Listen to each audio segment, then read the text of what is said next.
You are listening to Adoptees On, the podcast where adoptees discuss the adoption experience. I'm your host, Haley Radke, and this is a special episode in our healing series where I interview therapists who are also adoptees themselves, so they know from personal experience what it feels like to be an adoptee. Today, we answer a listener question sent in from Kate. Let's listen in. Leslie Johnson is a fellow adoptee and licensed therapist who works to help other adoptees connect the dots of their story and live authentically. Welcome back, Leslie. Thanks, Haley. Great to be here. I'm so happy to chat with you again today, and I actually have a question from a listener, so I'm going to read that to you. I have a suggestion for an episode topic: talking to significant others or friends about your feelings about being adopted. I'm not married, but I'm in a serious relationship. My partner is not adopted and doesn't have any experience with adoption. He's very supportive of me and genuinely listens to me when I need to vent about adoption stuff, but even still, I often wind up feeling like I have to justify my feelings in our conversations. Not because he's being antagonistic, but just because he's coming from a different perspective, and I think it's hard to put yourself in an adoptee's perspective if you've never lived it. I guess my question is, what are some strategies for having real conversations about adoption with people in your life that don't have experience with adoption? Obviously, it's always best if you can talk to a therapist, but ideally, you should be able to talk to your partner or close friends when something agitates you and you want to talk about it. Any advice for how to teach a non-adopted partner or friend to be an ally? So, can you answer us, but also maybe talk to our partners a bit? That's a great question. And I think as adoptees, I think all people want to be seen and validated. I think sometimes for adopted people, we want it even a little bit more. Our experience to be understood and seen. I think there are a few ways that we can get the important people in our life to, depending on who they are, but it sounds like this person's partner has a willingness to be there for her and understand. So maybe sharing beyond just educating about about her own experience or her own feelings. Maybe this person would want to be included in listening to the podcast, your podcast. Let's listen to this together and have a conversation about it afterward.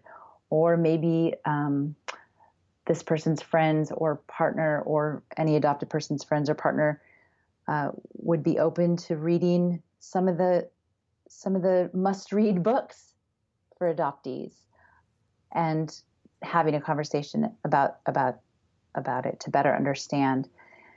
And I think, at the end of the day, no one really. It would be like me trying to understand what it feels like to be a man and fully understanding that, or my partner trying to understand, fully embracing and understanding the experience of being a woman, or me as a white woman fully understanding what it's like to be an African-American male, or vice versa. So I guess that's a long way of saying that there's no way for a person to really fully understand the experience of being adopted unless they themselves were adopted, but that through education and support, we can help our allies better understand us and our experience and how it shaped us. What do you think? How would you answer that question? I'm curious. Well, when you're talking about that, I'm thinking, it's taken my husband a long time to understand why I am the way I am. Yeah. And now that he has listened to the podcast, he's not listened to all the episodes. He's always like at least a month or two behind. So, who knows when you'll hear this. Hi, Nick. But I guess he's understanding more and more, but it just takes a long time, Leslie. I really think it takes a long time. And you're right. Like, he's never fully going to get it. He just isn't. Right. If you're not adopted, you don't understand what it's like to not know your heritage, to not know who your parents are. He's never going to understand that. It's just impossible. Yeah.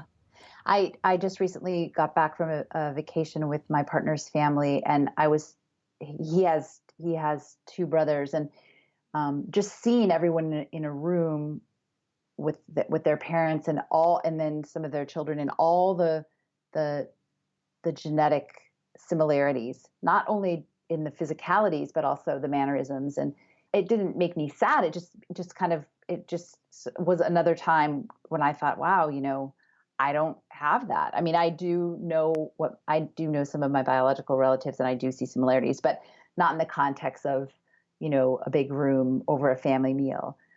And I think, like you said, I think it takes a while, and we have to be patient, just like I think we have to be patient and empathic, just as we're wanting that same patience and empathy,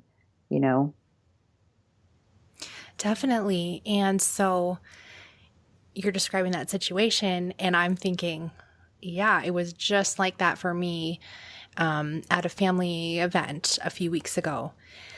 And then later, I can go to Nick and say, I felt kind of triggered because your dad was talking about how much so-and-so resembles, so-and-so, and all these similarities. And every time I hear that, I think I have a loss there. Yeah. And so when I tell Nick more and more of those examples, his ears get attuned to that as well. Yeah, and I think it's what our triggers are, and being able to share those vulnerable parts with the people that we care about, in hopes that sharing those things, our partners, our friends will respect that, and be very mindful. For me, it's separations and transitions, and I've worked really hard to not be so vulnerable there, but I want some people in my life to know that separations and transitions are really, really difficult for me sometimes. So I want someone to be empathic to that, just as I would if they shared with me their, or when they share with me their vulnerabilities.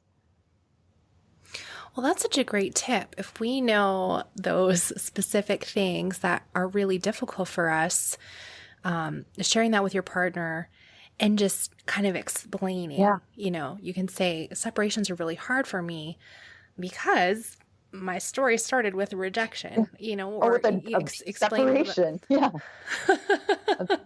Exactly. Right. Right. Yeah.